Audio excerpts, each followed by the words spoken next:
I watched the first episode of Seinfeld again the other day. Man, that was a great show. All right. I think we're finally live here. I think so.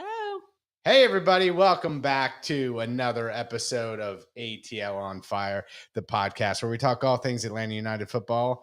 And as always, I'm joined by Dave Katz and Carmen Butler. How are y'all doing this evening? Good. Very good. Yeah. Is this the podcast where we've been downloaded lots and lots of times? We have finally hit 10,000 downloads just on the audio. I know we're not the most promoted podcast out there, but that's exciting. A little of the hard work, and Absolutely. we've had Yeah, some, that's just one part of it too. yeah, just one Because part. we got the YouTuber Yeah. channel. For the- And, Thanks for y'all who are watching yes. the live stream and watching all of the hard edited clips that Simon has been putting together this year Thank you, too. dear podcast listener. Yes. And so to celebrate, Dave, the 10,000 downloads and the shenanigans on the show, you brought us a great red wine from Yes. which district? It's Napa Valley, but it's Stag the Leap? Stag's Leap district, which is a particularly ritzy part of Napa Valley. It's Clos de Napa. It's a Cabernet. What do y'all think? Really good. Really, really good. It is very nice. Mm-hmm. Yeah, thank you. That's really good. I don't know. I'm gonna say, what was it? Complex. Yeah. No, but Oh no. it definitely has like some like fruitiness in there that's very different. I don't know what that flavor is. You identifying that? It's Dave? a bit unusual because it has like the slight fruitiness and then like a really big sort of earthy terroir kind of Yeah. thing. Like it's a pretty unusual It is. Yeah. complex. Um, Anyway, Very good. it's very nice. And speaking of red wine, again, a reminder, our sponsor, Wild Heaven Beer, who makes fantastic beers. Yeah. They are now serving lovely red wines, white wines, Chardonnays, all sorts of spirits at their location. And shout out to Wolf Mountain Vineyards is one of those up in Dahlonega. Great time of year to get up to Wolf Mountain Vineyards, by the way, if you're Yeah, looking we're for headed something. there soon, Are right? you? Yeah. Changing of We are. season? The podcast Yeah. is. Yeah, we let's are. hope so. We are. You threw out a date, didn't you? Let me Yeah. let me We're gonna go podcast from the vineyard. let me see if we can make that happen. And we've got a 2-game recap, Dave, of the Philadelphia Union loss where we were down 3-0 at half and then coming back 3-2. We'll talk about that, and then our final home game of the regular season versus probably the most solid team in the MLS, the Columbus Crew, coming to town, and we end up squeaking out a draw last minute. So Correct.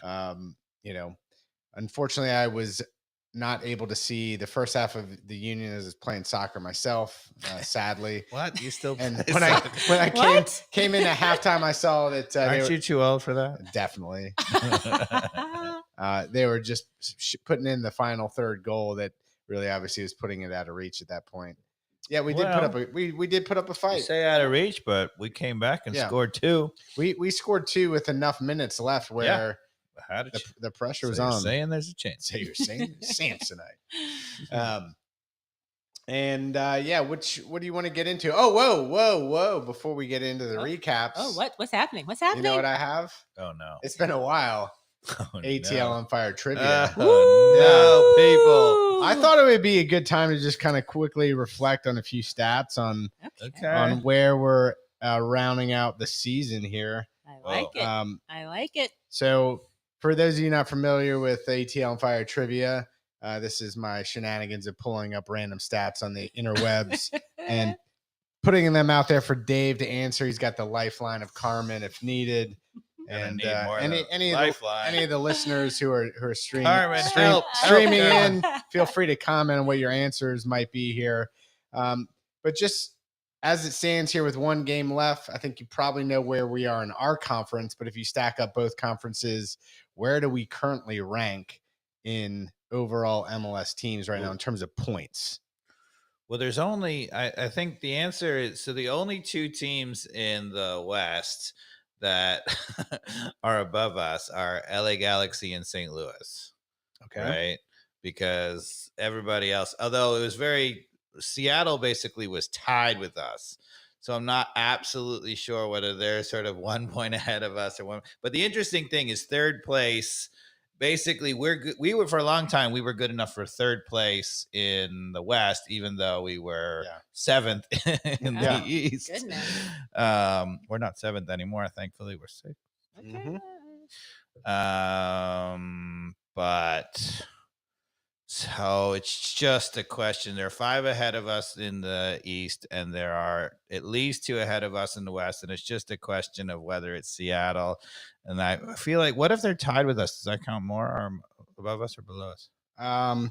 I am going to say that a tie is included in the answer here. Okay, so I'm going to say 7 then. So we're 8th in overall, tied 8th with Seattle. Yeah, so 7 ahead of us. Yes. Yeah. Yeah. Oh, Okay. let's see. I can't remember the buttons. We're in 8th place. Yeah, got that right. Nice Good work. job. All right. So yeah, you confused me with the 7 ahead. 5 ahead of us in our conference and 2 ahead of us. I think you're going to get this one right too, Dave. How many games did we win on the road? And bonus if you can name the teams we won against on the road. Well, we had the big win at Seattle. We had one win very early, I think, was at Charlotte, right? Yeah, one of our best wins, right? And I think it's basically it. So those 2 for sure. Did we win one other one somewhere? It's not more than 3. It's either 2 or 3, and I know we won at Seattle. Who are the awful teams? Any lifelines on the comments here? Let's see. Anybody helping you out? Carmen, what do you think? Did we win one more? I mean, it's been really bad. It has been bad. Whether it's 2 or 3, it's still really bad. I feel like we must have. All right, go for an answer here. Should we just go 2? 2 or 3? Which one? Let's go 2. The answer is 3. Damn it! We also it was remember that there has to be one in there. Remember that home stretch we went to Seattle, I believe, and then we went to Montreal and actually beat Montreal too. Yeah. And we randomly got that 6 points, right? That we weren't expecting. Yeah, okay. Oh man, sorry about that, dude. Yeah. Okay. So it's okay, Carmen. We're still solidarity. We're all right. How many goals did we give away so far this season? More or less than 50? That I know because we've conceded 51. Oh, nailed it. Doesn't even blink. All right. Well, on the flip side. I know this because the whole point of this podcast is my point about that. So we'll get back to the end. You'll like this next trivia question, which I bet you know as well, which is how many goals have we scored this season? More or less than 65? It's 63, so less. 64, but less. 64. Yeah, but look at you, cats. That's strong. Impressive. You're not even giving the chat people time to answer. And okay, so I'll slow down. Mikey Dobbs and I reached the same part of the internet. So, how many PKs did we take this year? Take or make? Take. You know, the interesting thing about it is, right, you know, so people are talking about, so, you know, all that, like the golden boot race, right? The big thing is that like Gigi hasn't made a single penalty because Almada's our penalty taker, and Almada hasn't been great. And we haven't had. I think he's only missed one though. Just that one? Yeah, but one out of not that many. We haven't had that many. 75% conversion ratio. And it was a really bad miss too. But anyway. We'll just give him a free kick, like you said, outside of the box. Yeah, you might as well put it right? from 22. He's better than a penalty kick, right? I mean, seriously. Oh, we got to answer in the chat, but we'll let you. The Colonel, whoever you may be, says 3. Yeah, it's right around there. We, you know, for a team that has as much offensive firepower, as much possession as we have, and as many dribblers as we have, our number of penalties that we've gotten is pretty woeful. I feel like it's slightly more than that. Like we just got another one. I'm going to go that it was more like 4 or 5. It was 4. No. Okay. Yeah. All right. Well done. Very well done. Who had the most minutes played this season out of everyone on the roster? Good question. Because there's been coming and going and whatever. Yeah. It's got to be Brooks Lennon. Oh, that's a good one. You nailed it. Yeah. Is Brooks Lennon. I was thinking about it. There's only one player. Brooks Lennon hasn't really gone anywhere. 2,880 minutes. He played 32 games and started 32 games. So it sounds like he missed. There's been 33 games, so I guess he's missed one. Okay. I don't know if he had a little ding or if there was a. I feel like they rested him for Maybe, one. I feel like they rested him too. Yeah, he was one that he was rested. He was rotated. Oh, Colonel's on it.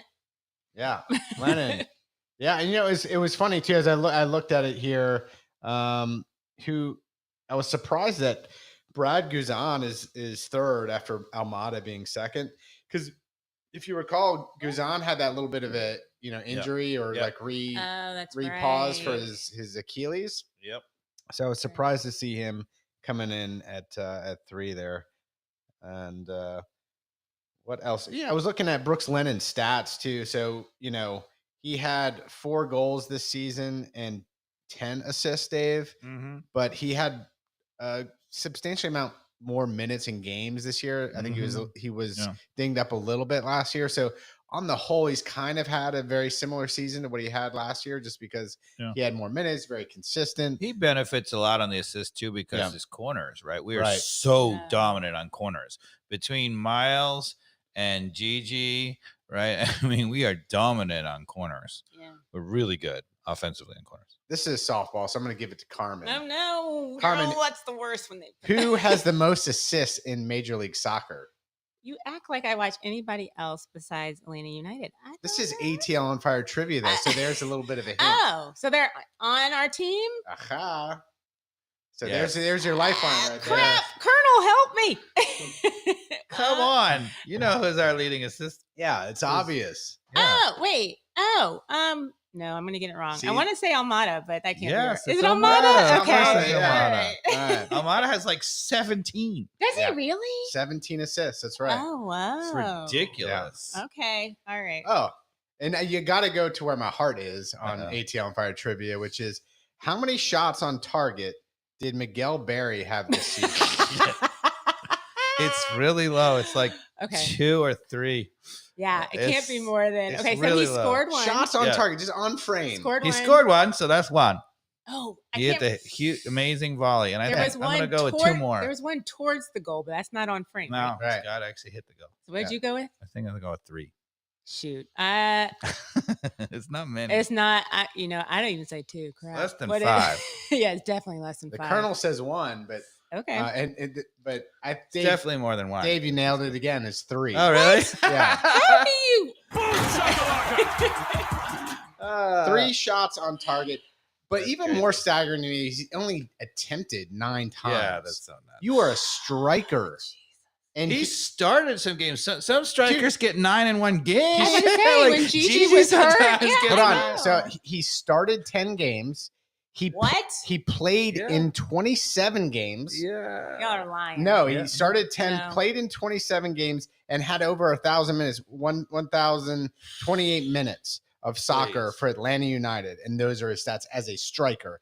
And our coach continued to put him in when we have, Josh Wolf, who only had 642 minutes, 18 games played, 9 shots on target. How many goals did Josh Wolf have, you think?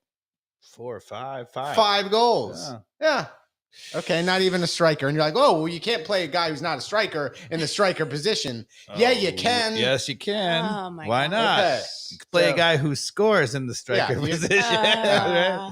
I have to say, I have to relay this story. I think I told you guys, but for the audience, I relayed. I was walking into the stadium the other day, and there was a young woman who was standing next to me at the cross light, and she was talking to a friend of hers, and she was saying, "Dear God, if Pineda makes me watch Barry ever again, I'm gonna effing blah blah blah." So I gave her an ATL on Fire sticker. Love it. Well done. Well played. She deserved the good stuff. You needed some bottle openers, the good swag for her. That woman knows what she's talking about. Mm-hmm. How many red cards did Atlanta United receive this year? It's not many. I'm trying to. Did Eric Ujo get any before he left? Probably. I'm like, he's the only. It's got to be 1. It's either 1, 2. Oh, and then Gutman got one, didn't he, or something like that? Yeah, I'm gonna say 2. Let's go 2. Well, you guys are on it. So Oh. Aresia had one. Gutman had one, but there's another player who's no longer here as well that had the third. Did they send him to Canada? They did. Ibarra had the third. Ibarra, of So course. all 3 red cards came from players who Okay. are no longer on the All right. roster. Okay. So that's it for Shipped ATL him on out. fire, people. All right, I like it. Trivia. Any other interesting stats, Dave? You want to fire back at me or challenge us with? No, I'm going to return to the goals Okay. eventually, but So we're gonna maybe we'll close the podcast. We're gonna with go that. to the Philadelphia Union game and the goals that came in the first half against Atlanta United. So if we start, we have to say, so we now have the same starting lineup. It is one thing is very clear.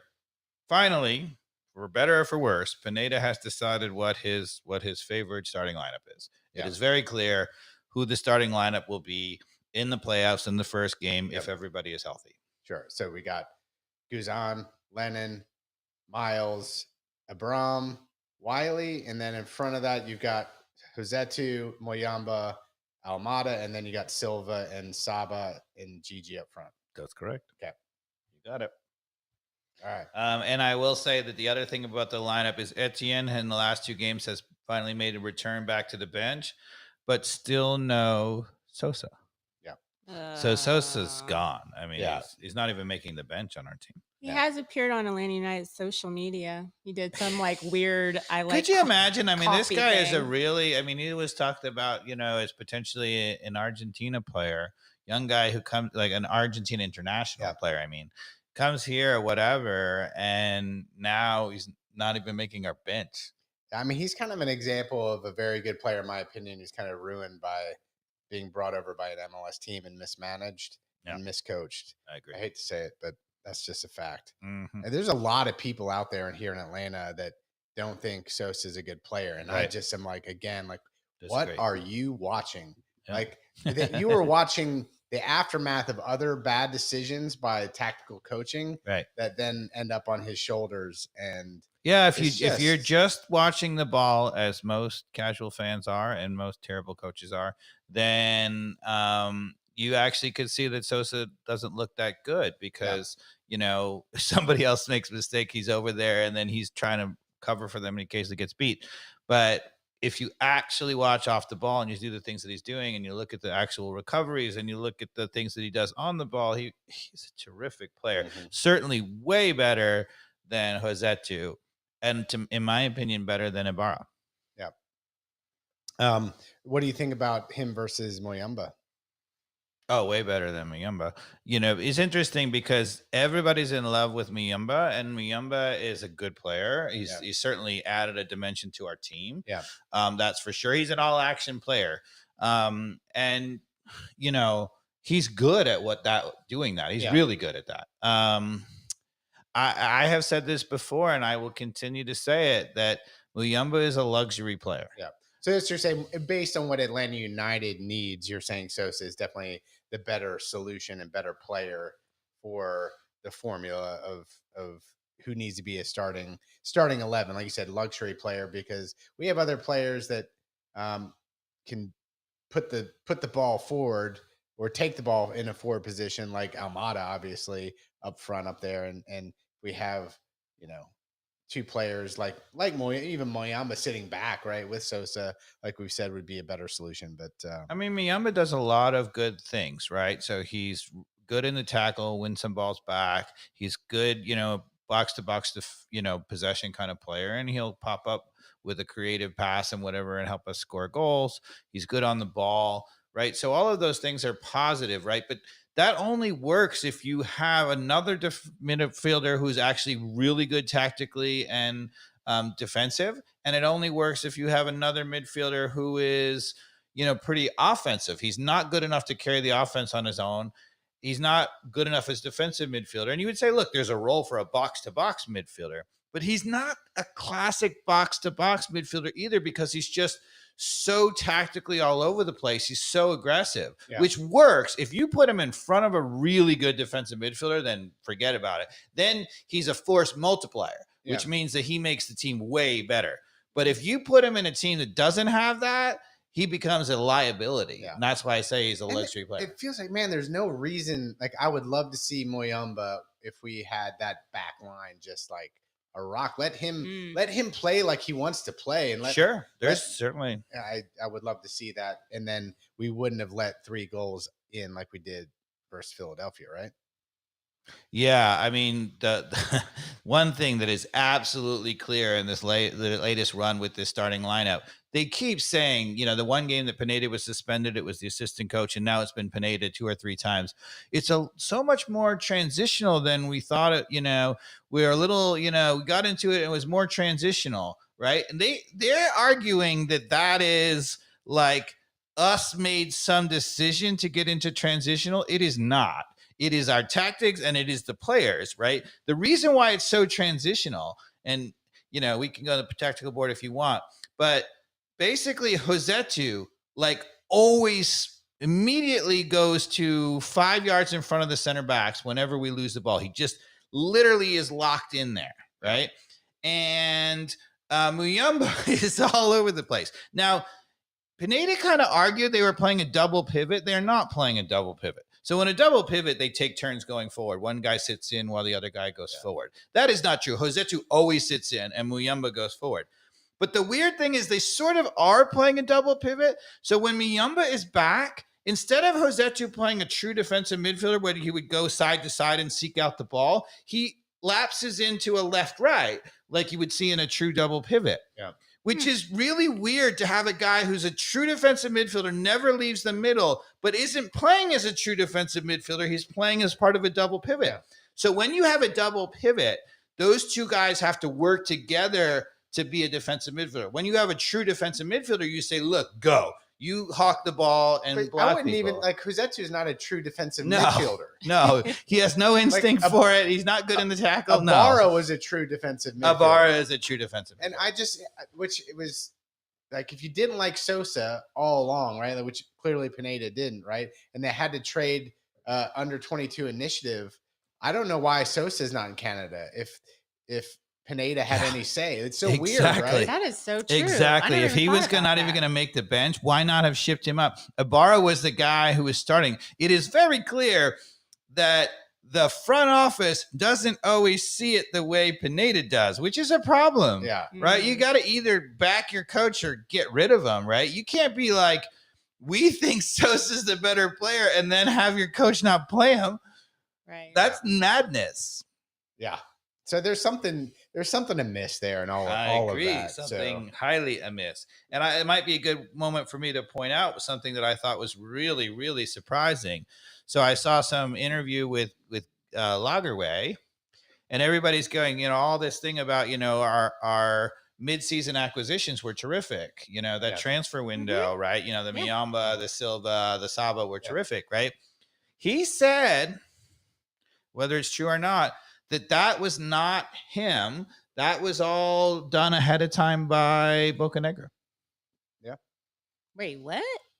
That Lagerway has come in and he approved all that or whatever. Right. But that was already in the works prior. And so he was not the guy who was primarily responsible for identifying those moves and making those moves. That makes total sense. Bocanegra. To identify those players, that takes time to target them. And it's not like that happened overnight. Because everybody says, Bocanegra sucks. And now we're doing much better. So it's Lagerway. But it turns out Lagerway said it wasn't him. Okay. But I've yet to ever be a Bocanegra out guy. I agree with you. I've never said that ever on the show. I've never said it. Outside of that, to me, after we won the championship and the turnover there, when we were all in salaries, we were just a mess. And we just got a bunch of cheap players who were terrible, right? That was a disaster. And that turnover from that championship team to the next one, he managed poorly. But after they caught their feet of that, the next set of players that they brought in, to me, it's all been good. I know that some players haven't completely hit, the Barcos or the P.D. Martinez or whatever. But, we've had a lot of good players here. Even guys who people don't like. Araujo was a good player, right? To me, I think, identifying as a general manager, those players are more than good enough to be a really good MLS side. Yeah. And by I've never been a Bocanegra out guy. There was a point during all the turmoil that I'm like, it would maybe make sense if you had somebody better lined up than Bocanegra. I wouldn't be crying about it, But at the same time, yeah, I think he's done pretty well over most seasons, bringing in talent with obviously a big paycheck, right? That Arthur Blank can pay to bring players into this club. But at the end of the day, the coach has got to do better, with the talent we've had. I think if there's a critique of Bocanegra, it's not so much in terms of player talent identification. It's the salaries. Sometimes we gave some people salaries that we shouldn't have, and that it basically handcuffed us a little bit in terms of what we could do. How does that work between like a Lagerwey and a Bocanegra in terms of negotiating salaries and transfer fees? That's all Bocanegra that does most of that legwork, correct? And then, like you said, Lagerwey kind of approves it. Well, I think Bocanegra is still in charge of, identifying and acquiring talent, and Lagerwey is a true general manager. So he's in charge of everything, overseeing that. Yeah. So he comes in and says to the team that's identifying talent with Bocanegra, yes or no. But I think what he did is he knows MLS really well. I mean, one thing Lagerwey knows is he knows how to all the TAM and the GAM and all the BS that is MLS rules, right? And he came in and he said it was a mess, right? And he clearly, one thing that he clearly has done is he came in and said, here's a plan to get us out of the mess where we have flexibility. Like even right now, like the things that they did, the moves with Saba, whatever, right? So Silva was brought in, not a designated player. And Saba was brought in as a designated player, but he's just above the line where he can be bought down with TAM money. Yeah. So that means, and we've been talking about it, is that two things. One, so right now, Almada is a designated player, but he's a young designated player. Mm-hmm. He's going to graduate out of that in about a year. So if we want to keep him long-term, there is a spot for him. Or if he leaves, we now have a designated player spot to actually get our true replacement. So they've given us that flexibility. Do you think that we'll go to 4 designated players next year, though, and that kind of changes the dynamic of that? I mean, who knows with MLS? I mean, who knows? I'm sure the playoffs are going to change format. So of course. Maybe we'll get a 4th designated player. You would think so. It seems to have been coming for a long time. If I were a betting person, I'd say yes. Yeah, I'm sure Miami's pressing on that with the Apple deal and Messi and to bring some more friends over. Well, Miami keeps talking about Modric, right? That he's about to come, right? He's got to be a designated player, right? You can't get Modric without a designated player spot, right? Yeah. So even though he's old, I mean, Modric is like ageless. He's just like an Energizer bunny. He just keeps going. It's like this wine. Yeah. Gets better with age. All right. So, Philadelphia, Dave. We'll keep going. Yeah, so the very early game, Saba hits a cross, and it's the trailing hand of the Philadelphia left back, Harriel, right? And I don't know, if you necessarily saw it, but so basically crosses it, and Harriel's arm is back like this, no penalty kick. And this is where, I mean, the new Tottenham coach, whatever the Greek guy's name is, I can't pronounce it. But anyway, he's not Greek. Sorry, he's Australian, but he's got this funny name. Anyway, he keeps talking about what's crazy is you can't have a system where you have like 3 of the top coaches would look at the same play and they would make different decisions. Yeah, because then it's just arbitrary. And he's right. The handball in the penalty area has become an arbitrary thing. And I think by definition it's extremely hard call whether it was in a natural position or not, and blah, blah, blah. And this is where we keep talking about it would really help referees if there was something in between penalty kick and nothing. I honestly credit you a lot with this idea. Yeah. Like, I really believe, because that's a huge move for IFAB to undertake to change that rule. I mean, it would be one of the biggest changes in soccer history. Correct. But in the modern game, the way that it's being called, I'm so tired of tuning in to soccer games and watching people play with their arms behind their back. That's so is frustrating. really frustrating. Your idea of saying, okay, when it's in the gray area, we're going to give you a very good chance to take a free kick outside the box, 8 feet out or 8 yards out or whatever it was, where you can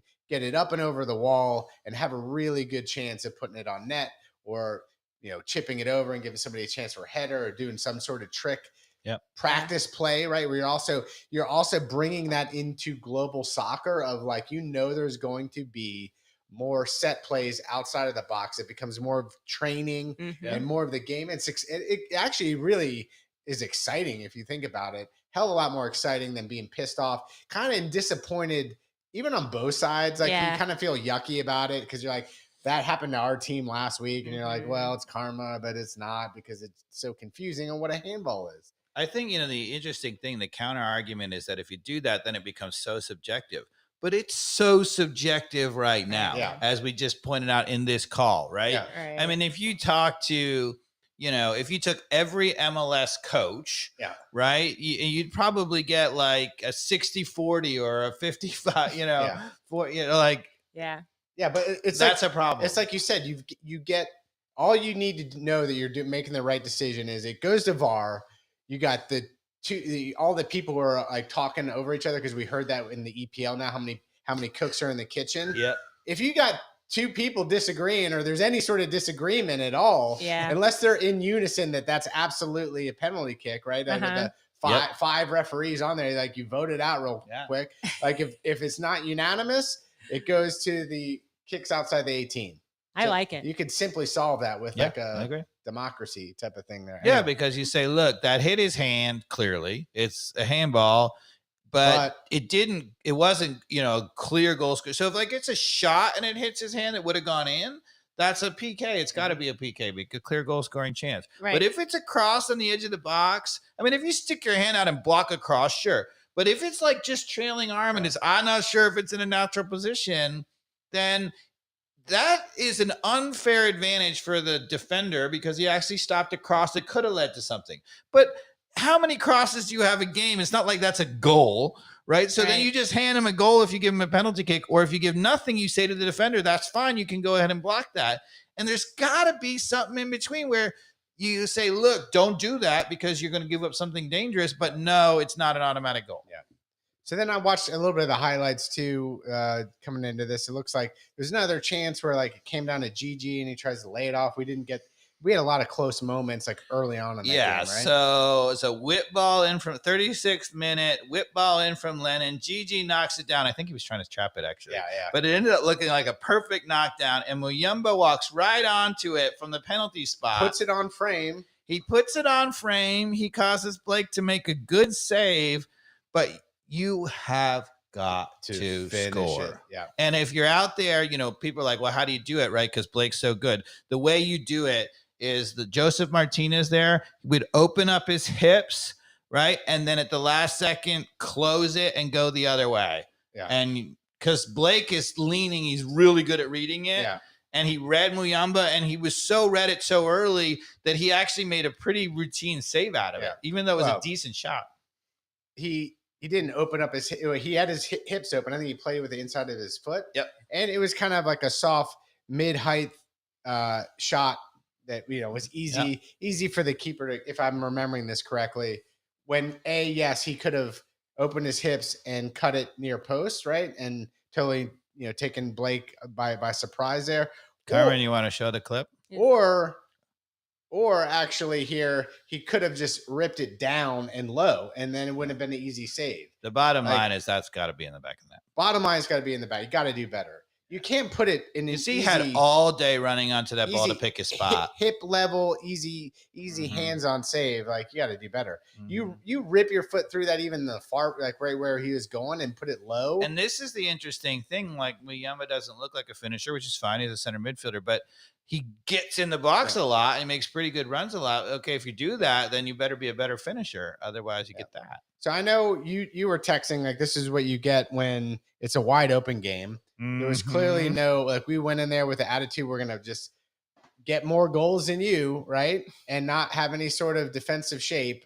Yeah, it was like the 20-something minute where I texted you. I said, once again, against a good team, the play is extremely wide open, very entertaining, but it is definitely a recipe for conceding many goals. Yeah, there you go.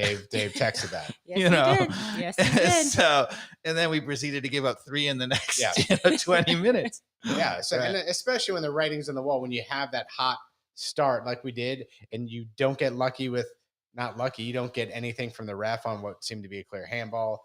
You don't get the splash in the back of the net there that we just saw with Moyamba. You start to worry. You're away against Philadelphia, a very good team who can score a lot of goals and doesn't mind playing an attactive, stretched out game themselves. Look out. Yep. So what happened next, Dave? Well, what happened next is they scored. They scored. And honestly, actually on the Apple TV, I don't know if you all were out there, but they were so late. They were doing like a replay or something, and it was a free kick. And so not only was Atlanta late to realizing that they were taking the quick free kick, the camera was late. The producer in the box took too long to flip it over. And actually, you couldn't see, even on the replay, what happened. You couldn't see at the actual free kick because they only caught the tail end of it on the actual clip. So you couldn't see the whole play. There it is. So you're like, I don't know. I know we were shambolically not ready. And then the other thing that happens is they score on a bicycle kick.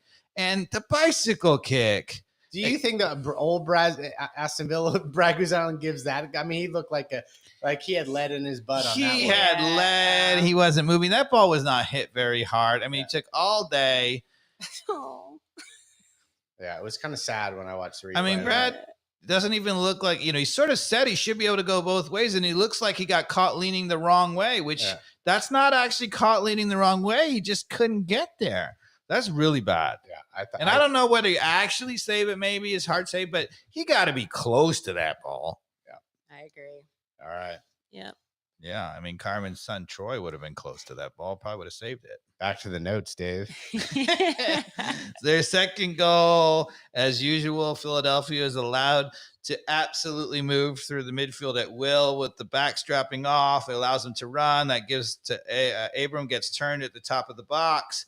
And to me, again, the shot goes through, I think, Abram's legs, but Guzan gets nowhere close to it. And it is not a super hard shot. Okay. I mean, maybe you want to show it, Carmen. I don't know that. I was playing soccer at this moment, or coming off a soccer game, and missed this goal. So let's see what you're talking about here. All right. Oh wait, is this? Oh, yeah. This is the wrong one. Let's see. It's the wrong one. There we go. No, it is. It's really wide open, right? There's nobody in the midfield. They play it. He gets all day. He plays to his guy. Abram gets turned right here, and and it looks like it sort of hit hard or whatever, and it does sort of go through his legs, but he's a ways out. And I'm not sure Guzan should have saved it, but he's nowhere close. He's got to get a hand on that. He's got to be close. Because the other thing about it is, and this is a weird thing, psychologically, if you start seeing that over and over, and these guys watch film all the time of the games you're playing against. This is the angle right here. Yeah. So if you know this, you get real confident playing against us because you're like, I don't have to put it in the corner to score. Yeah, he got down late. It was really late. I mean, and again, I don't know. This is the thing about Guzan all year. It hasn't been like egregious giving up a goal, but I keep saying, and I don't know which ones he should have saved or not, but there have been a good 6-7 of which he should have saved at least half. Maybe even a little bit more. And that's, if we give up 4 less goals, I mean, that's a huge difference in where we're at. It doesn't solve a lot of the problem we have, but the opposite, like Philadelphia, that gives up actually way better chances than you think, but then Blake bails them out over and over and over. So did Guzan give up more goals so far this year than in 2018? Than in 2018. How about that ATL and Fire trivia? The answer is, I'm pretty sure I saw today, and I was going to put this in the trivia, that he gave up more goals in 2018. Which I was shocked by. Really? I'm pretty sure he gave up 41 and he's given up like 38 this year. Huh? We should go to that and check it out on the I know he's got the worst record in all of MLS in goals against per minute. Yeah. Worst. Number 1 worst. This year? Yeah. Worst. Yeah. Which actually, statistically backs up this idea that there should have been some things that have been saved. Yeah. Now you said the third goal was pretty solid. By Third goal was pretty Union. good. Yeah, I actually saw that. You got it. It's a really good team goal by Philadelphia. Yeah. Right. They moved the ball, and that's the problem, right? So if you give up soft goals, then you got to really have pressure, and if you give up a good goal on top of a soft goal, then it's really bad. Yeah. Right. So you want to talk about it? Yeah. So crossed into the center, chested into a guy, cuts it back, and just really nice play by the good move, man. Front players. And sometimes, if I were the coach of this, maybe we could do some things to help avoid it. But the bottom line is there's only one way to truly avoid those goals, which is basically to dominate people and have the ball. But and then sometimes even when you do that, you got to tip your hat and be like, good goal. Yeah. Was that Miles though? That guy? It was Miles. Yeah. Somebody should have at least gotten some body on the guy that chested it. It looked like not made it easy for the guy to chest the ball. That was really the only critique I have because it was a classy.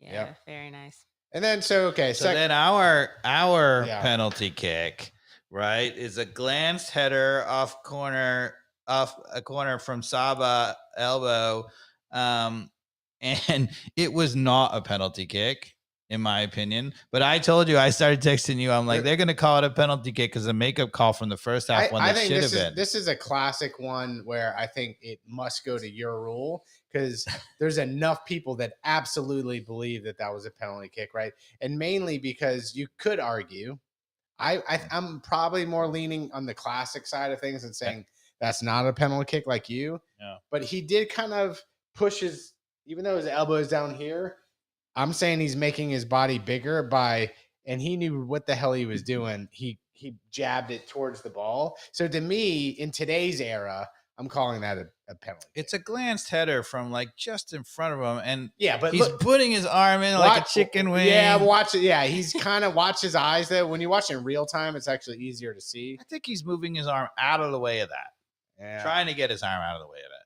I think that's a really, really soft penalty. I would agree. I cannot disagree. I just think he knows what he's doing with his arms there. I mean, it's a little awkward. If you look at the first one in the first half where Saba crossed it, it was so obvious. His arm was out like this and hit it.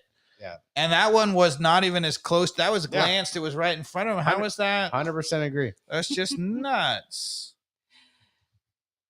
63rd minute. They have a shot that was a terrible shot. It was right at Guzan, and he was like hands, and then no, and then feet, and then at the last second closed his legs, and he fell over and just barely kick saved it. Yeah, it was awful. I mean, it looked like you or me on the soccer field, like he does. And I have sympathy, but I'm like, you can't have sympathy when this is your professional team, right? We don't need to see that. Yeah. Anyway, okay. So now subs. Let's talk about the subs. Okay. 65th minute. Fortune for Rossetto when you're down by 3. What do you think? I'm not a huge fan of Rossetto, especially in that many minutes in the game. But I don't like Fortune at all, so I'm not a fan of that at all. I think we got better options. The interesting thing is Rossetto is a ball playing guy. And the thing about, so I don't mind sometimes, sometimes people think you're down a goal, you have to bring on an attacker. And sometimes you bring on a better defender, you get the ball more up the field. Yeah. That's great. And so maybe do that. But Fortune doesn't seem to me like a better defender. I mean maybe he's young. He's young. But he right now is not a great defensive midfielder, in my opinion. I know. Carmen, do you have an opinion on it? Dave, what was your opinion? So I think not so good. Not so good. No. Yeah. So then be clear there. Okay. So then mascara for Silva. Yeah, never a good move. Well, go ahead. No, go ahead. You didn't watch the game, but I was just going to say Silva had a terrible game. He looked awful to me. Yeah. So I actually didn't mind that as a change of pace. Everybody's tired. Mascara is better when everybody's tired, right? Yeah. And I thought Silva was really bad. So. But sometimes the players looking really bad has their moment towards the end of the game. But to be honest, Saba looked really bad too. Harriel just owned Saba. Saba, yeah. Well, you could tell maybe he got owned, but Saba was having an off day. Like there was a moment where he dribbled it kind of into a dead end and fell over. Right, it's like things weren't happening for I him. was like, Mhm. why not switch Saba somewhere else? Yeah. That was the thing in Put him the over for Silva. in the and- Columbus game too, right? When he brings on Mascara, why not have Saba can play in the middle? Pineda, get out of your stupid positional like black, box.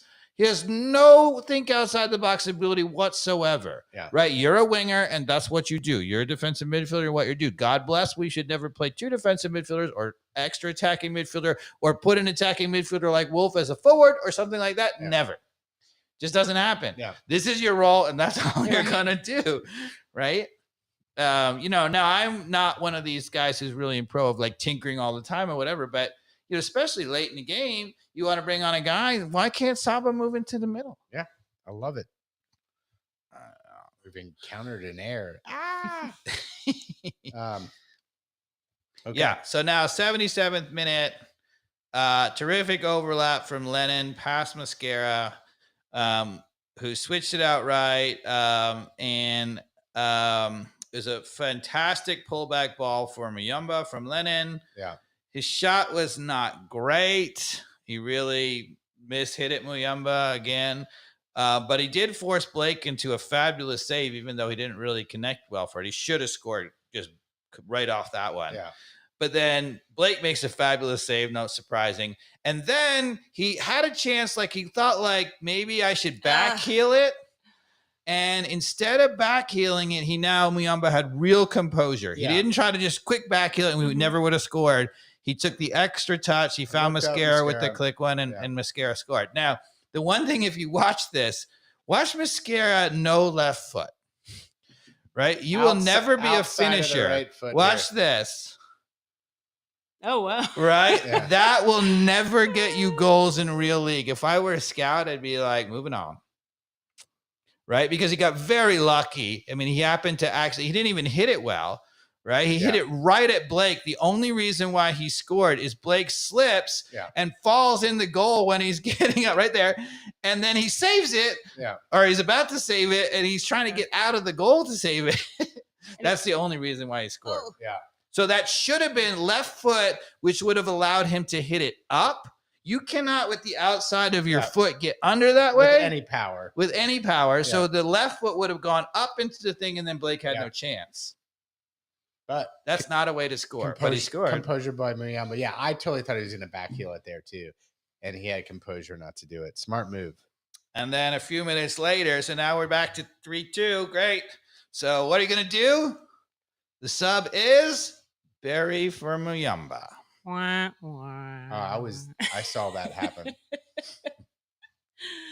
I again was losing my mind. I was like, I cannot believe we're here where I said I would stop being somebody who would go to Atlanta United games if we continue to see Miguel Barry, and here we are. Still, Miguel Barry. I don't get it. I honestly don't get 3 it. shots on goal. This is gonna. He keeps bringing him on when we need a goal. That's the part I didn't get. Never scores. So why would you bring him on when we need a goal? Well, let me be the average fan base that's not paying attention. It's like, we don't have any other options, Dave. Who's our other? Oh, we didn't sign this other guy that from what's his name? Tiare. No, Tiare does come on. Josh Wolf, but he comes on after Barry. Yeah, we had Josh Wolf who was available. Didn't. Yeah. By the way, Josh Wolf scored 5 goals in 600 minutes. Right. Yeah. Much better player. And the reason why he did it is because he needed a forward. He needed a forward who sucks. Pineda. He's absolutely terrible. You should be despised. I don't get the wrong word. What is it? He should be ashamed of himself. He should really look in the mirror and ATL on Fire Trivia and explain to himself how he could continue to trot out a player with that kind of stat. I don't get it. And not only the stat, like take the stats and throw them out into the garbage, right? Like it's the eye test that he's missing here. It was what we talked about in the last game where he didn't even run to try to crash in the box. He let 2 other midfielders lap him and not get into a position to score. Yeah. Almada waved him on the way by. Right? I'm going to go. Where are you going? And by the way, MLS and Apple TV or MLS is not going to get any better at commentary unless these people start to tell the truth on the broadcast and explain to the listeners who's coming on the field and why they don't deserve to be on Taylor the field. Twellman sometimes, he won't say the guy sucks, but he's like, I'm not really sure what that gives you. Kind of thing. But he I says mean, this all the time. but I think people like when you watch EPL, like they're like, this seems like a really bad decision. They won't like throw the player under the bus, but like this seems like a really bad decision to put in a player who's suffering from confidence and lack of any sort of evidence who can score goals. He'll get out of the fun. They'll just lay it out with facts and be like, versus beating around the bush. I mean, come on. 83rd minute, something like this. Did you see the move by Almada, the cutback in the box? Oh my God. I don't know whether it's on the highlight. I didn't watch the highlights. Yeah. But he makes a cutback move, and the defender literally falls over. I did see that. And I was like, oh my God. I mean, talk about selling him. I mean, he made that guy look silly, you know. Oh my God. In basketball, they call that the ankle breaker. Right. I mean, just because you can't break your ankle because you slide on grass, but otherwise he would have. So, Carmen, you got the question on assist leader, who's Thiago Almada. I think he's got 17 assists. I think he's got 11 goals, something like that. Do you think he's a candidate still for MVP? Should be, but everybody's saying Acosta's going to win it. Yeah. Because Acosta has almost the same. He's a little bit behind in assists now, but he's actually tied basically with Gigi for goals. Yeah. And he's on a first place team. Yeah. I don't think he's going to get it. I think Almada's going to finish second in the MVP race. Yeah. Unless they make some sort Second's of. pretty good. Unless. And Luciano Acosta is like 33 or something. Oh, really? And Almada's like 10 years younger. But do you think does the MLS Cup play into that voting, or is it all regular season? Regular season. Okay. Yeah. No, he's not going to get it. Yeah. Nope. No. It's a done deal. Yeah. Acosta's your MVP, sadly. Sorry, Amada. Anything else? Yeah, he's a fabulous season. Yeah, a couple of small things. 86-minute fabulous ball from Almada onto Lennon in one of his underlapping runs, right in the box. Would have been in on goal. Makes a bad touch. I remember that. It was a very bad first touch. Yeah, really bad first touch. So uncharacteristic. Yeah, just pointing it out. And then here's the thing. So Tiare, right? So Tiare comes in. He gets a yellow card. Okay, I can't remember what the actual yellow card was for. But then in the 90th minute, on a yellow card, he got pissed off. Somebody bumped him, whatever. He ran back, fouled a guy. The referee said play on. He ran a few yards, fouled a second guy, and then fouled a third guy. And the referee was like, you're on a yellow card. I mean, how did he not get sent off? I remember that too now. How could he possibly not get sent off? He fouled 3 guys on one play. Yeah. On a yellow card. I love it. Chasing back after he was already angry, and it was just blatant that he was doing it on purpose. So right there's evidence that he's a way better player than Miguel Berry. At least he's pissed off. Yeah, absolutely. When have you ever seen Miguel Berry fight back and be like, "Oh my God, he should have gotten carded 3 times on the same play, or even run, That's fair. Okay, so let's now revisit our predictions, right? So I said that we were going to get 3 ties. Okay. And I said, here's the thing. The formula would have said loss on the road to Philadelphia. And I said, our scoring is so much better that what you could see is us scoring 2 or 3 and maybe getting a 2-2 or 3-3 tie. Yeah. So I ended up saying 3-3 tie. Yeah. It's close. You're close. Very It was close. really close. Yeah. I think you guys had loss. Did you have tabs? Yeah, I think we had loss for the Philadelphia game. You guys stuck to the formula and I was like the optimistic guy. That's very odd that you were the optimistic. So y'all were right. I was wrong. Okay. I took a poll on the ATL on Fire trivia or the Twitter X handle or whatever, and I think everyone was way over optimistic that it was going to be win-win-win. Oh, really? Yeah. Right. It's like, almost 60%. Yeah, not watching the actual games. Not actually watching. It's just all that's fan. Hoping. Hey, look. Yeah, you're a fan. We're like, hey, there was like 75 votes on that one. It was, almost. Okay. almost statistically relevant. All right, now we're at home, Mercedes Benz. Yep. Tell me about that one. So you would say at home, at home against the best teams, you get a tie. And against the, mediocre teams, you win. Yeah. And even some of the best teams, you win. So you would have kind of said the formula would have said tie to win. It's hard to say. But we didn't come close to winning. Yeah. I looked at some of the stats, like I was saying, and we were like, they had double the shots that Atlanta had, way more shots on target, way more touches inside of our box than we had inside of their box. And so not good. Looked like it sounded, from all commentary, it sounded like we just got drubbed. I was sitting next to our good friend Kevin's son, Nate, and who plays at a pretty high level as a youth player. He's young. And I was saying, watch what we do as our outside backs in this game, because you can see it live. You can watch that. And I was like, they're coming in or whatever. He's like, after a while, he's like, why are they doing that? Stop doing that. Mark the guy. Yeah. Then my point of that story is, if you take a whatever, how old he is, 11, 12-year-old kid, and you just let him go, they'll mark the guy. They mark the guy. And we just keep running in. And I have to say that, Wilfred Nancy, who's the Columbus coach, right? He's brand new. He came. So he was coach of Montreal last year. Montreal has been a terrible franchise. Last year, he finished 5th, made the playoffs. Like the first time they made the playoffs in a long time. Was a real threat late in the year. Then Columbus was like, big boss man. We just bought him right off of Montreal. Just bought him out. I think his contract wasn't even out. Huh? And they were just like, we'll take you. And they struggled out of the gate. First 5 or 10 games, they went, whatever. And then as soon as he's got a hold of that team, they've been by far the best team in the MLS. Okay.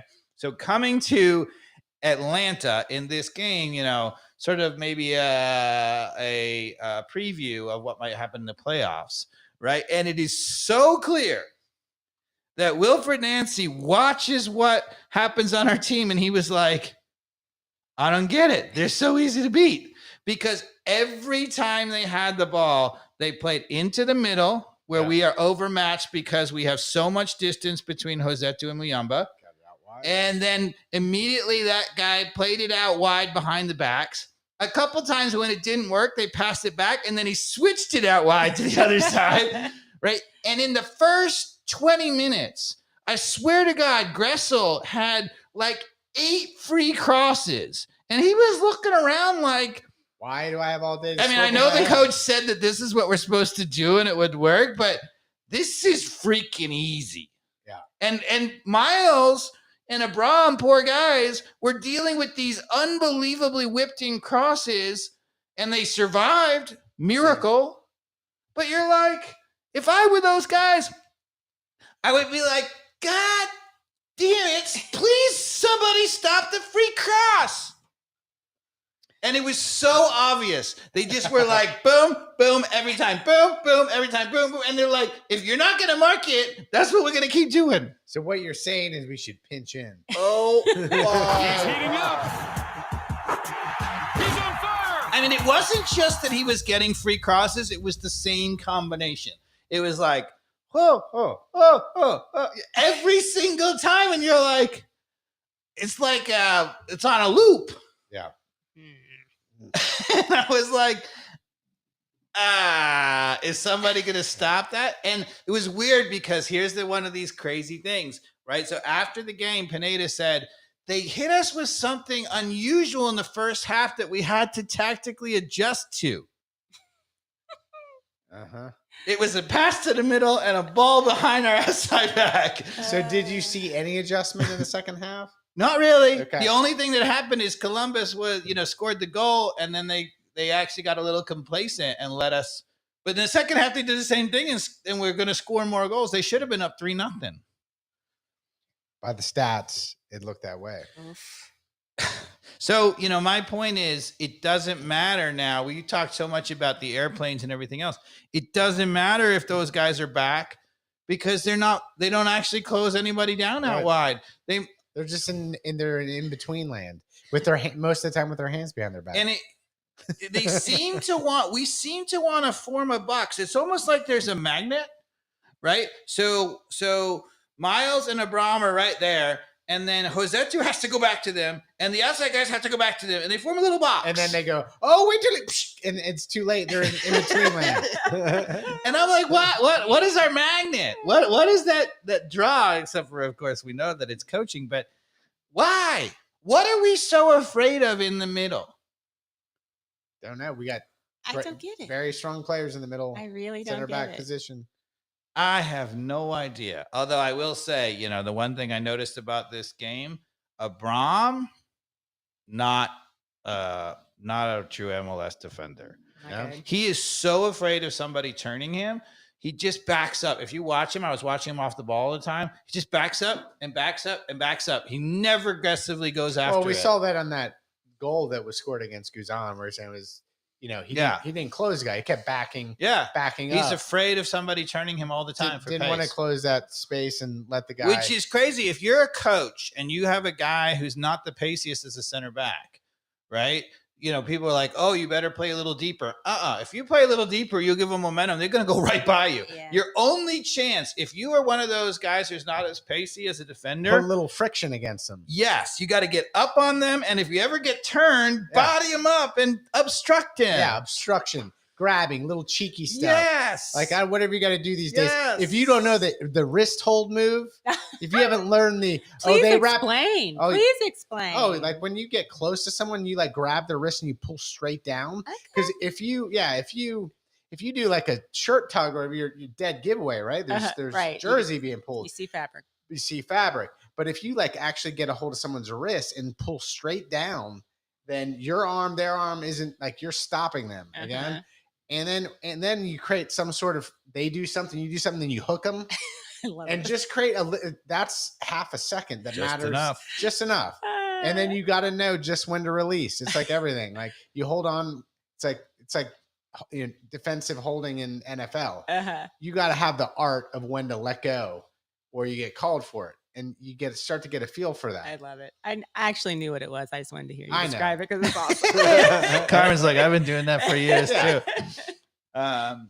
So then Columbus dominated us. Here's the ironic part, right? So they should have scored all of these easy goals. And then the one they scored was a super hard one where they put together another beautiful combination of things where you can't really blame our defense that much. I mean, it was a terrific goal. But we should have given up 3 or 4 easy ones, and we give up the hard one, right? You're like, ugh.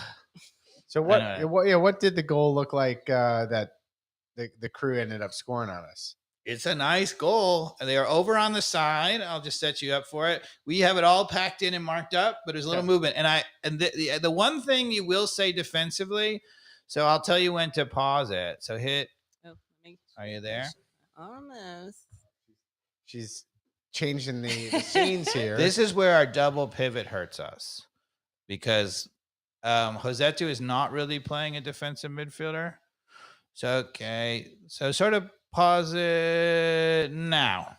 Josetu floating behind the ref there? Josetu's right in the middle of the field, right? And Muyamba's way out there, okay? So if you're a true defensive midfielder, right? So there is a guy who's there, he's sort of responsible. It's for Nogby. Nogby never really makes that run or whatever. A true defensive midfielder would have gone over to that side just to know that the danger is over there. Yeah. But this is where you can see he's playing a double pivot. So Muyamba is actually playing a right side and he's actually the left sided. So he hit that force field where he's like, I kind of want to go, but that's not my role. So he just stayed. And if he had moved over there, he could have, it wasn't his fault, but if he moved over there, he could have bailed them out. But that's the only thing that could have happened because play the clip. It's a terrific goal. Boom. Boom. Yeah. Boom. Gotta do better there. Now, it turns out that it looked like he made that beautiful pass in the box. He didn't. Josetu got back and actually kicked it into his shin, and it went off his shin to the guy. So that was a little lucky, but it looked like a beautiful pass. It did. It did. So it was a little unlucky in the end. But, that's not, there's not much you can do. It's a great run. Muyamba is just ball watching again, which is why the guy gets behind him. And that's why he's not a defensive midfielder. But that's not the player he is. Yeah.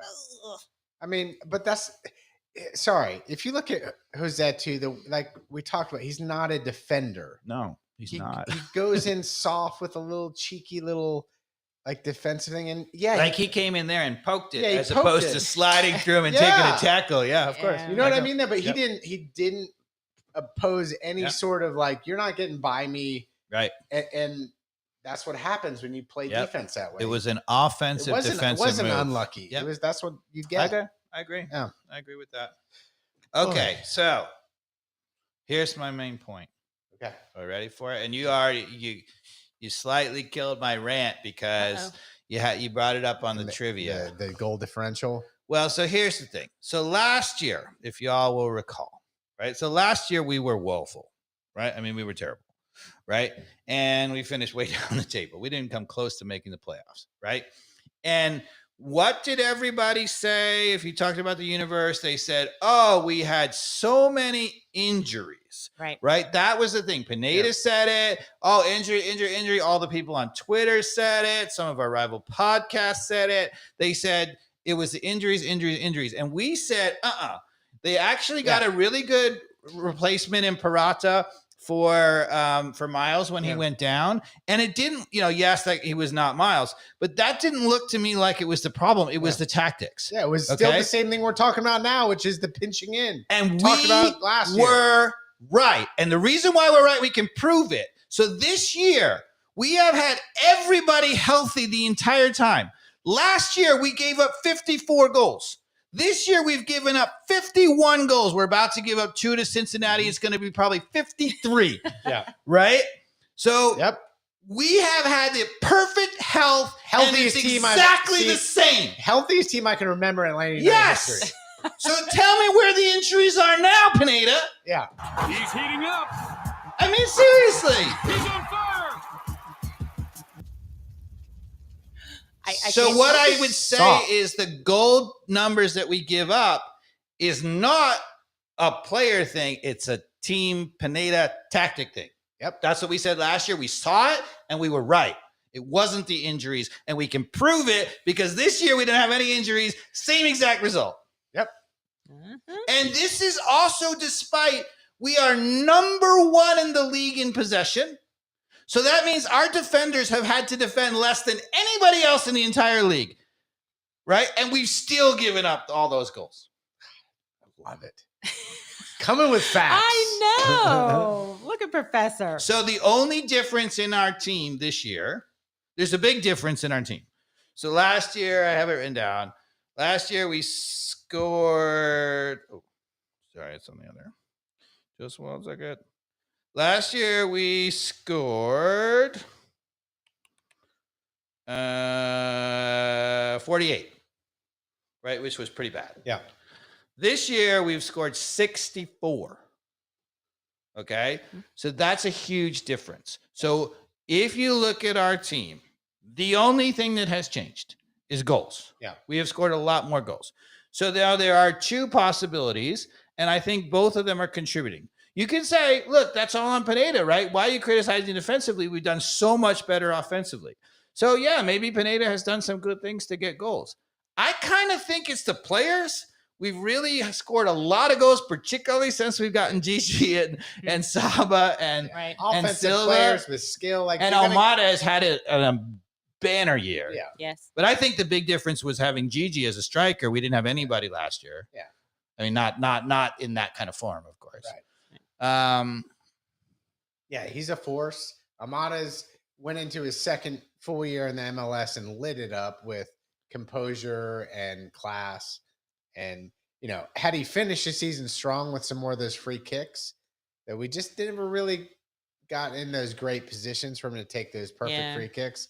There's a few of them, but not as many as I was hoping for towards the end of the season to create some We've highlights. slumped off a little bit since we have been, but early on the goal differential was almost all based on free kicks and corners. Yeah.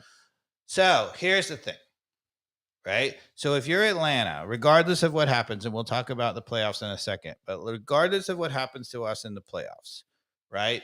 Probably, almost for sure, Miles is gone, unless maybe we somehow make him a designated player and he stays.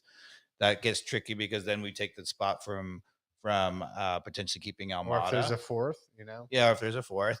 But you got to figure it's likely that Robinson is gone. It is fairly likely that Almada is gone. Okay. So if we lose those two players, right, we lose the only thing that's good in our defense. And we lose the number of goal contributions is ridiculous with Almada, right? Mm-hmm. We're just not the same team. To be honest, probably the entire difference between 48 and 64, even though Almada was here, the end is him playing so much better this year. He's been so good. I would say way above like his goals and assists. Like, but people, I think people see it, but it's that transition play that he makes where he gets the ball one side, moves it across, and then all of a sudden plays a little hooking ball way out to Lennon or really whoever. Good. And just the pace of it, the timing of it, it just calms everything down and lets everybody have their head up. That's all Almada. And that's why, like, he's obviously MVP candidate because of the traits that he has there. It's just anybody who knows how to judge that is looking at him and be like, wow, that's a special player. So obviously we don't know who we're going to replace them with or whatever, but you're going to be hard pressed no matter who you get to get a better defender than Miles or a better. I mean, I think as we just talked about a second ago, I really think Almada truly is MVP. I think actually he's been better than Acosta. Yeah. Acosta scored on penalties and things, but anyway, and so has Almada a little bit, but anyway, they're very close. Yeah. He's basically an MVP, right? So if we lose those two players, over or under, right? We've given up. The previous year, we gave up 54 goals. This year, let's say we're going to give up 53, right? Are we getting better defensively? If we get a new coach? No, I'm saying if we keep Pineda, which of I course think is likely. No. You got to figure. So go ahead, Carmen. Oh, what do no, you think? no.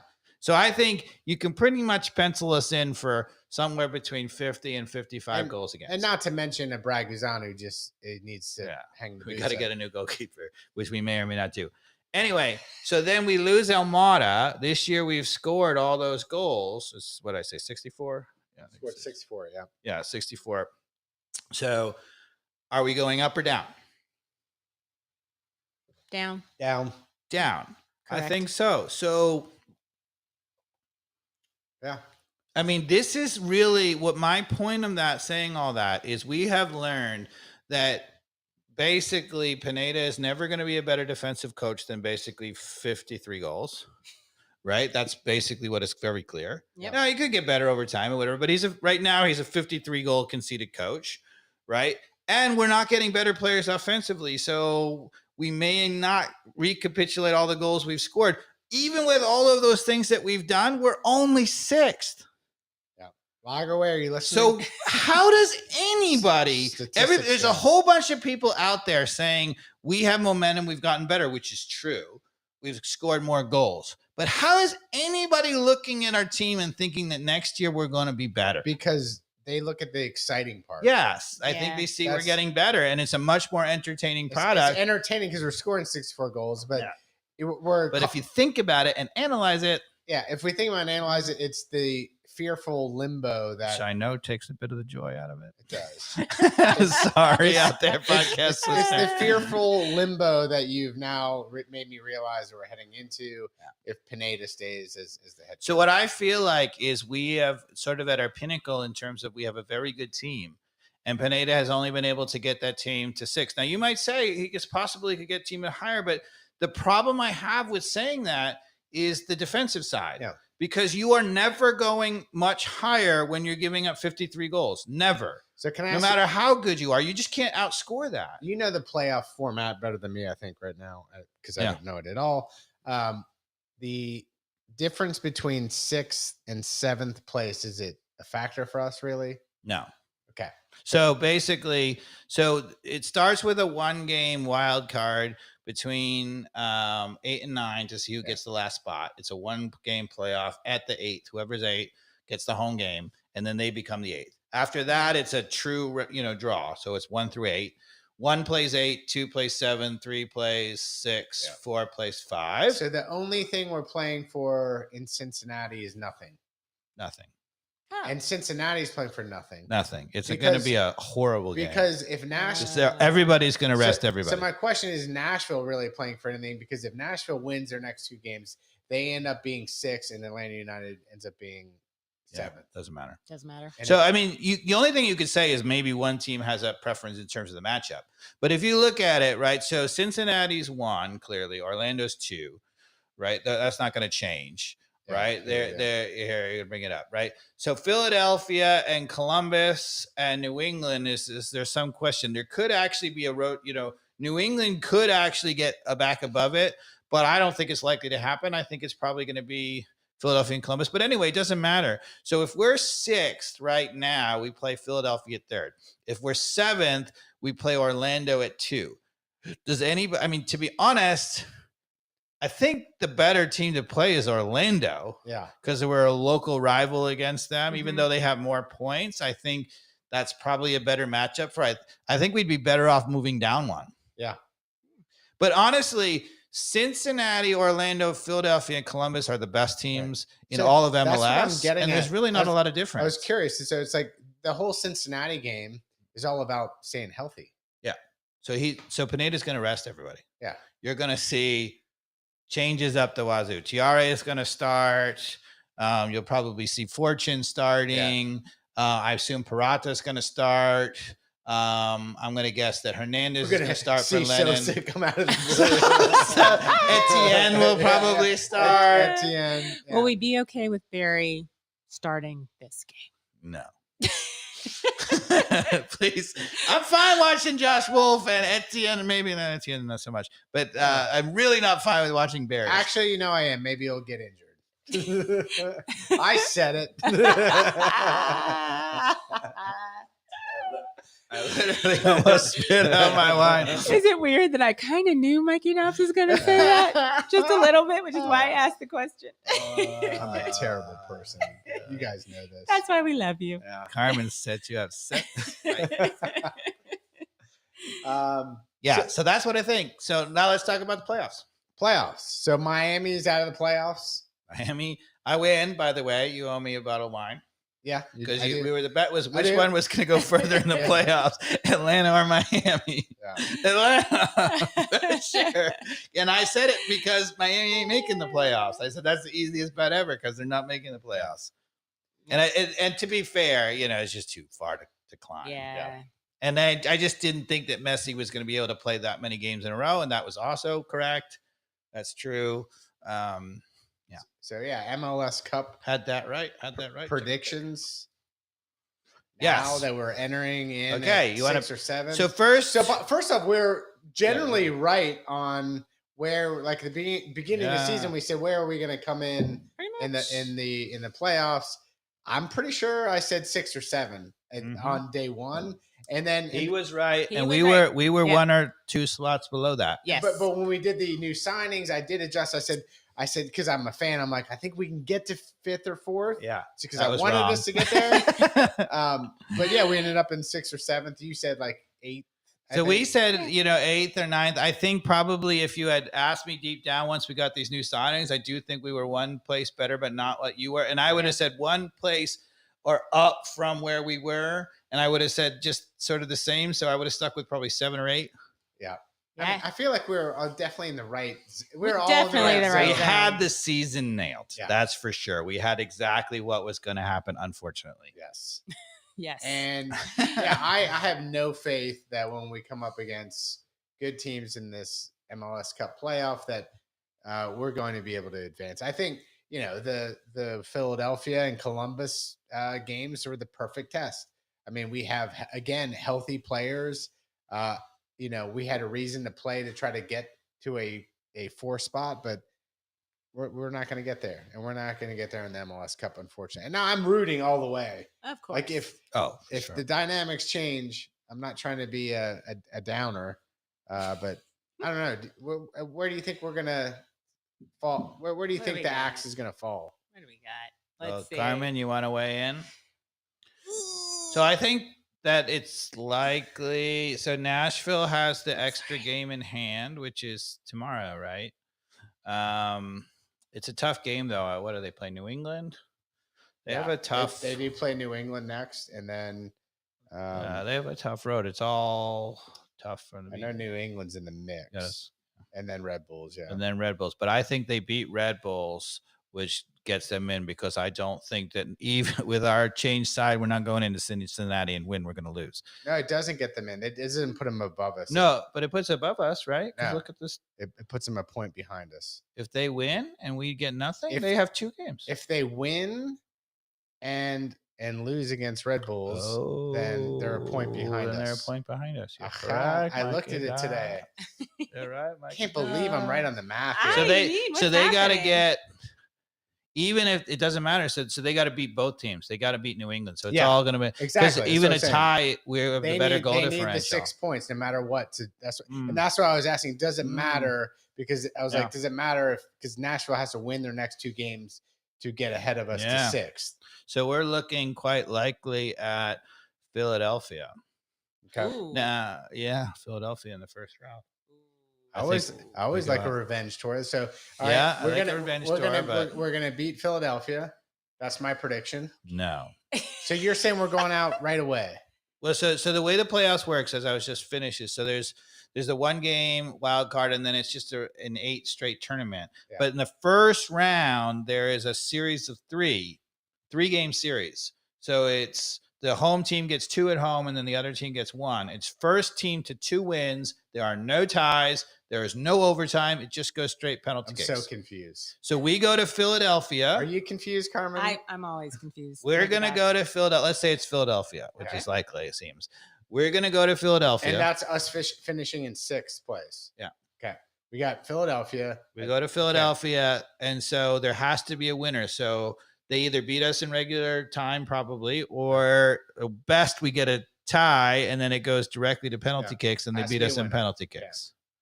Right? So then we come back here, right? Yeah. And I can see us getting either a win or a tie at home and beating them in penalty kicks. I think that we survived that. Okay. But then we got to then go to Philadelphia in game 3 and win on the road. We play Philadelphia 3 straight. Yes, that's the whole point. It's a 3-game series. See, I do this podcast, people, but it's at the end. This is the stupidest playoff It is format. the stupidest playoff Oh my format God. ever. That's You're for getting sure. real-time reaction from me. I may have read this, but now that Yeah. it's at the end of the season Yeah, now that's reality. and it's reality, are you kidding We're me? playing Philadelphia. And we 3 just times played in a row. Philadelphia. Yeah, right? so Yeah. 4 times in a row. This is Yeah. MLS. So we have to beat This is Philadelphia MLS. twice. This is Apple TV, is what this that is. you're correct. Yeah, exactly. We talked about it. I was like, why is this? It's because Right. Apple TV needed inventory. Yep. So I think we're going out in the first round. I mean, I think if we somehow get a miracle and Nashville climbs over us and we get Orlando, I think we have a chance against Orlando. Maybe. I still think I would probably put us as losing that series, but it's a better chance than Philadelphia. I think. Yeah, I think we Yeah. try to lose to Cincinnati for sure. Well, we're going to lose to Cincinnati. That's not a problem. We just Okay. have to have Nashville win both Well, games. no, Cincinnati's not going to start, so it's going to be like Yeah, but it doesn't matter. Their It weak do- squad is going to be better than us because it's tactics, and Okay. they're at home. So they're going to play a weak squad. We're going to play a weak squad, Yeah. but they're at home and they have the better coach, so they're going to win. okay. Don't Which is worry, good we're for- going to lose. I this just game. I hate to agree with you. It's my problem. Right now. I was just- Cincinnati's going to beat us in the final game. Our only hope, if you're an Atlanta United fan, you got to go pray Nashville beats New England. And New England's been free falling, so it's possible. And is that at Nashville or is it New England? What do we got? Let's see. Are we looking at the Nashville game? Nashville, New England. Is it? I think it's in Nashville. When I looked at it earlier, they're on the top, right, which means at home. I Yeah. thought that's how this thing worked on the Isn't it? schedule. Yeah, I think top is home, which is weird. Yeah, In terms of left US is home, sports. right? Yeah, What's think so. Geodis Park? Where's that? Yeah, that's Nashville. Yeah. Not New yeah. England. Get Okay. us. Get Just- us. Yes. Geodis. The So, New yeah, they- England plays at Gillette. Samsonite. So you're saying there's a chance? Yeah, so I actually think that Nashville has a chance, and that's what we got to really root for because I do think that they will beat Red Bull. Yeah. And yeah, I mean, honestly, do I think overall Nashville's going to win both games? No, because they have really no incentive to win both games, Mhm. right? Winning both games to switch over us just to get Yeah. Philadelphia. Yeah. Why? This also Why do they want? They have really no incentive to right. do that. this evidence is also showing how flawed the playoff system is. Yeah. When at the end of the season, when it should be exciting, when there's no pro rel, there's not even any. Okay, and there's here's not even any sort of incentive to try to win at the end of the season. Like MLS is seriously flawed. This Red- is something they have Carmen, to fix, man. Carmen, What's you up? ready? I'm gonna make Mikey Dubs mad. Oh, You ready? That's pretty Oh, I easy. love it. No, I this love is it. really gonna make you mad because there's another problem, Okay. a big problem. All right. So right now is an international break. That's right. So Nashville is playing New England, and all of their internationals on both teams are not available. It's the critical playoff jockeying spot, Yeah. and they're each missing 4 starters because they're on international break. Yeah. But like you said, it doesn't even much matter for No, but doesn't Nashville. that piss you off? Like it's MLS down to the playoff or I was about to whatever, say, and they're but just going to play yeah. through the What- international break? What international break is happening right now? It's an international break. That Like- means that the U.S. national team's going to play. Yeah. We play Germany and Oh, so whatever. it's just Friendlies. friendly. All the, Friendlies. yeah, it's just Friendlies. friendlies over everywhere.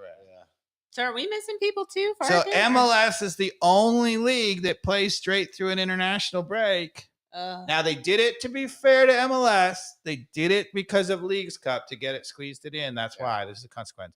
But it is really shambolic to have critical playoff spot determining games Right. where the stars are not going to play because Yeah. they're on international duty. But that's yeah. So not only is it flawed with international break, it's also flawed of some of the games that don't matter, like Atlanta United, Cincinnati. Yeah. Doesn't matter. Doesn't matter. And it should. I mean, there should be some incentive to try to yeah. move up, and we have none. But that's the thing. There I is an mean, incentive ugh, if you were right on the edge, if you could get in the top 4, because then you get the home. Yeah. right. That's a big incentive. Oh, that got lost when we went 3-0 at halftime against Philadelphia. Correct. All right. And that's the problem with Pineda, right? That's the difference with the Pineda, because even despite all the things that happened this season, right? Yeah. If we did a little bit better in both games, if we got a tie in Philadelphia and a win at home, then we're in a home field advantage spot. And probably, it's not absolutely sure, but probably. So what do you think about Messi and his introduction to the MLS success? Yeah, sure. Yeah. Why not? Mhm. I think the Miami fans are all grumpy because they assumed that he was going to win the Leagues Cup, win the U.S. Open Cup, and get him in the playoffs. For a guy his age, that was too much to ask, as we said right from the beginning. Well, Messi, this bud's for you because Dave, I'm showing you a little bit of some history here with History. Ooh. the previous U.S. Soccer League. The what's the abbreviation? American North American Soccer League. NASL. Yeah. Where Pele came in 1975, it looks like here. Yep. Decides to sign Pele came to New York the same year I did. sign with the Cosmos. I came a different route. Yeah, neighbor of my parents gave me this look. So back in the day, there was even 77,000 people watching Pele. Yeah. Put on a show. So, history is good. Pele made a huge difference in U.S. soccer. Yes. Any way you slice it, like but it was one step forward and 2 steps back before we got there. But yeah, I mean, one thing that's been a joy, right, is MLS is really doing well. Yeah. I mean, the atmosphere at all these stadiums is really excellent. The quality of the play overall is pretty good. I mean, it's not Premier League, but it's entertaining football. And I was watching a documentary on it, so I didn't realize. I obviously knew the struggles it went through, in the early 2000s with some retraction and all that. I didn't realize who was the LA Galaxy owner. He ended up buying 7 MLS teams What? to keep the league to afloat. keep the league afloat. Oh my gosh. I think that investment paid off for him as he made it through the bubble and on the other side. Yeah. But he's evidently the only reason MLS is alive Oh wow. is That's because he interesting. basically took on all of that debt. The Florida teams all collapsed. So when Yeah. MLS started, there were 3 Florida teams. Yeah. Right? It was so crazy. Who starts with 3 Florida teams? Right. That didn't make much sense. But they So when all that retraction imploded. was happening, he absorbed a lot of the investment in the other struggling clubs that I guess didn't fold. Yep. And kept the league alive. Yeah, the original clubs, New England, I think, and DC United for sure, and Kansas City. Yeah. Um, So yeah, I didn't realize, there's Columbus Crew. Lamar Hunt, who's obviously important to the league and Yep. U.S. soccer, but this guy and he owns Kansas it City. was like it was a Or German owned. name like Schultz or something like that. Mm. I can't remember. Anyway, interesting little fact there. And what else? So Cincinnati, we think we're gonna lose. We think Okay, so let's go on record. So I have us going out to Philadelphia. I mean, we'll maybe talk before. We'll have a MLS probably preview show, maybe, but an MLS Cup preview show. But let's assume that we're playing Philadelphia right now. Well, we can revise if we're not. Safe bet statistically. So I have us losing to Philadelphia. Mikey Dobbs, 100%. Carmen. I'm just going to disagree. So somebody disagrees. Okay, you have us winning. Yes. Very confident, Carmen. Yes, we are Heart going to and head. definitely win. Okay. Yeah. And now then let's go one step further, right? Who is going to win MLS Cup and maybe even who is going to be the final, who's going to get out of the West too? You notice how I biased the answer there? Yeah. I biased it to saying it's clearly an Eastern team that's going to win the MLS Cup. I think it's going. I think the two front runners are certainly Cincinnati and Columbus, who have the best shot at MLS Cup. I agree. Wow, this is troublesome. I thought you don't like this when y'all agree. At that point it's a crapshoot. I guess I would just say I would like to see Cincinnati win. Yep. Just Me too. just because Damn it. they've had kind of a nice story. Yeah. Right. And then we can buy their coach. Yeah. Then we could buy. You talked about that earlier in the podcast. Power Power play. play. Be Let's like, go. MLS Cup champ, come over here, take this big roster buying franchise. Yep. And do something with it. Yep. Okay, so Carmen, who do you have as your winner? Cincinnati. Cincinnati's the winner. Yeah. And who do you have out of the West? You didn't say. I'm gonna go with LAFC as being the most dominant likely team. They've got they're the team that has the Golden Boot guy, right? Yep. Yeah. So I'm gonna just say they're kind of hot with him, and yeah. Okay. Carmen? I am gonna go Columbus wins it all, and I think they play LAFC too in the last. Crap. I have Columbus beating LAFC in the final too. That's what you have. Yeah, so we're all pretty much in agreement. I have Cincinnati and Columbus in an epic battle. I think that I would like to see Cincinnati win, but I think Columbus is going to beat them. I think that St. Louis could give a run to LA. I think that the leagues are pretty top heavy. Yeah. I mean, the top 4 are in the East and the top 2 in the West. The reason why LA gets past St. Louis is because they have more experience. How cool would it be? I would love a Cinderella story where it's Cincinnati, St. Louis. Oh, that would be fantastic! Right? Like Midwest showdown. Yeah, that would be. I think that'd be a rivalry game. That'd be great for the league too. Sure. Two new clubs that are. I mean, Cincinnati's only been around 4 years now. But the game that would really be good for the league is LA Atlanta. Big city market. Of course.